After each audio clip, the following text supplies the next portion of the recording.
Ингушетию посетил российский предприниматель, основатель промышленно-финансовой группы «Сафмар» Микаил Гуцериев. Вместе с главой Ингушетии Махмудом Али Калиматовым он провел ряд встреч с представителями органов власти республики, на которых обсуждались вопросы социально-экономического развития Ингушетии. В частности, стороны обсудили строительство в регионе зданий Государственной филармонии и Русского музыкально-драматического театра, которое начнется уже в 2023 году. Это решение было принято и согласовано на прошедшей в январе встрече Махмуда Али Калиматова и Микаила Гуцериева с министром культуры России Ольгой Любимовой. В ходе встречи Микаил Гуцериев сказал, что в 2023 году им будет построен новый пятизвездочный отель в столице республики, городе Магасе.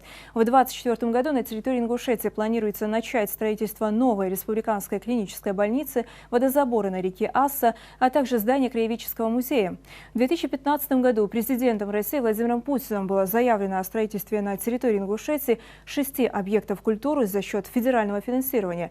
Речь в том числе шла и о Государственной филармонии и Русском музыкально-драматическом театре. Реализация этих планов подразумевает, что к столетию государственности Ингушетии, которое будет отмечаться в 2024 году, некоторые из этих объектов будут уже функционировать. Строительство объектов культуры просто необходимо для республики. К примеру, Государственная филармония была создана еще в 1993 году, но у ее артистов до сих пор нет собственного здания. До недавнего времени они располагались в помещениях амфитеатра, которые сегодня находятся в аварийном критическом состоянии, а сейчас для них нашли другое помещение, которое также не отвечает всем требованиям. Строительство новых объектов позволит привлечь к развитию культуры больше молодежи региона, сказал глава республики. Русский музыкально-драматический театр также не имеет необходимых условий для деятельности творческого коллектива. Старое здание культурного учреждения в Назране вмещает не больше 400 зрителей. Для строительства нового объекта уже выделен земельный участок в Магасе. Во время нашего с вами визита в Министерство культуры России были достигнуты договоренности о строительстве Русского музыкально-драматического театра и Государственной филармонии в республике. Думаю, строительство этих двух объектов начнется уже в 2023 году. Я со своей стороны буду оказывать поддержку в реализации различных проектов в регионе, не только финансовую, но и организационную, пообещал Микаил Гуцериев. Также власти Ингушетии намерены направить в федеральный центр проекты по строительству в регионе новых зданий для республиканской клинической больницы, водозабора на реке Асса и краеведческого музея для включения их в различные программы финансирования в 2024 году. Недавно я посетил Ингушский государственный музей краеведения в Назране. Здание не только обветшало, но и в целом не подходит для размещения такого объекта по габаритам. Сотрудники пожаловались, что им приходится держать артефакты в подвалах, поскольку для их размещения в постоянных экспозициях просто нет места. Также жители республики приносят в музей ценные экспонаты. Их число могло бы стать больше, но из-за отсутствия необходимых условий хранения многие не рискуют передать музею предметы, которые для них имеют большую ценность, отметил глава республики. Также руководитель региона отметил важность строительства в Ингушетии здания многопрофильной республиканской больницы, по которой уже есть положительное заключение экспертизы и земельный участок под строительство. Нынешние корпуса республиканской больницы не вмещают необходимое количество пациентов. Предполагается, что в будущей больнице будут созданы новые для региона отделения с врачами узкой специализации.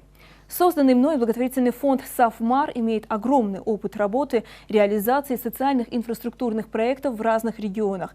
При этом мы не только обеспечиваем финансовую поддержку строительства и реновации объектов здравоохранения, образования, культуры, но и привлекаем необходимую экспертизу для того, чтобы эти объекты были выполнены на самом высоком уровне. Этот опыт, уверен, пригодится и в Ингушетии, рассказал Микаил Гуцериев.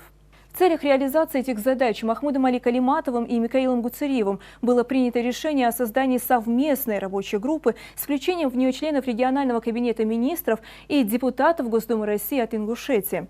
Строительство IT-кластера в Ингушетии, создание новых производств сельскохозяйственной отрасли и реконструкцию башенных комплексов в горах республики также обсудили в ходе рабочей встречи Махмуда Али Калиматова и Микаила Гуцериева. Обсуждение началось с вопроса о привлечении в регион новых инвестиций и развития в республике промышленности. Махмуд Али Калиматов сообщил, что в 2019 году в регионе функционировали всего несколько промышленных предприятий, а более 10 им простаивали из-за нерентабельности производства. В течение 3 последних лет в Ингушетии удалось привлечь инвесторов, в том числе и из других стран, которые не только открыли новые предприятия на территории республики, но и перезапустили старые. В свою очередь Микаил Гуцериев поделился своими планами привлечь крупнейшие российские корпорации к открытию новых новых производственных площадок и обслуживающих предприятий на территории Ингушетии, что позволит увеличить приток инвестиций в регион и создать новые рабочие места для жителей республики.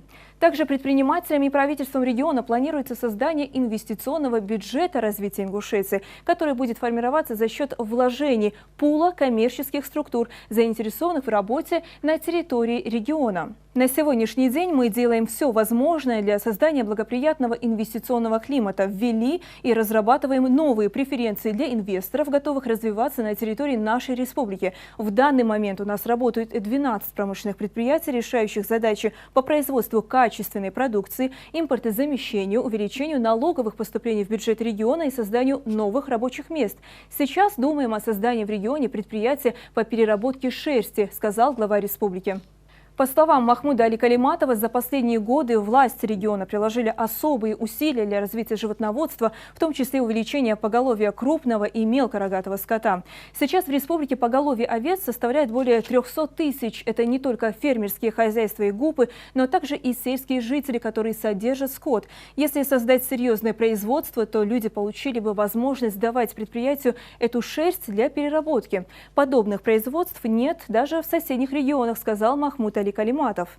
Глава региона отметил, что переработанный продукт будет использоваться в республике для создания тканей и пошива одежды. Также в Ингушетии активно возрождается войлочное искусство. Кроме того, переработанную шерсть планируется реализовывать как внутри России, так и продавать в другие страны, в том числе в Азербайджан.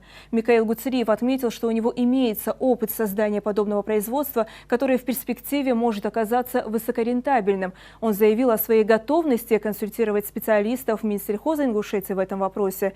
Далее участники встречи обсудили образование в регионе. По данным Министерства образования и науки республики, в нынешнем учебном году в первый класс пошли более 9 тысяч детей, и это число ежегодно увеличивается. Глава республики отметил, что Ингушетия занимает лидирующую позицию в стране по рождаемости. В регионе важно развивать не только промышленность и сельское хозяйство. Если в республике первоклассников в этом году было более 9 тысяч человек, то необходимо развивать IT-технологии компании, делать упор на современное образование и строительство инновационных школ. У компании группы «Сафмар» есть опыт строительства в Москве больших учебных учреждений, направленных на развитие у детей навыков, актуальных для сегодняшнего дня. Я бы предложил министру образования республики посетить одну из таких школ, чтобы перенять опыт, который может быть полезен для создания подобных объектов в Ингушетии, сказал Микаил Гуцериев. Махмуд Али Калиматов и Микаил Гуцериев обсудили также создание IT-парка в республике Ингушетия. Глава республики рассказал о планах оборудования площадки, на которой крупные и вновь созданные IT-компании смогут создавать инновационные программные и технологические продукты. IT-парка «Орион». Микаил Гуцериев, автор концепции, ключевой инвестор создания IT-кластера в республике Беларусь, предложил направить в Минск делегацию из Ингушетии для обмена опытом. Это совершенно другой уровень развития, сравнимый с опытом европейских технопарков. Предполагаю, что этот проект может стать примером для создания аналогичного кластера на территории Ингушетии, подчеркнул российский предприниматель.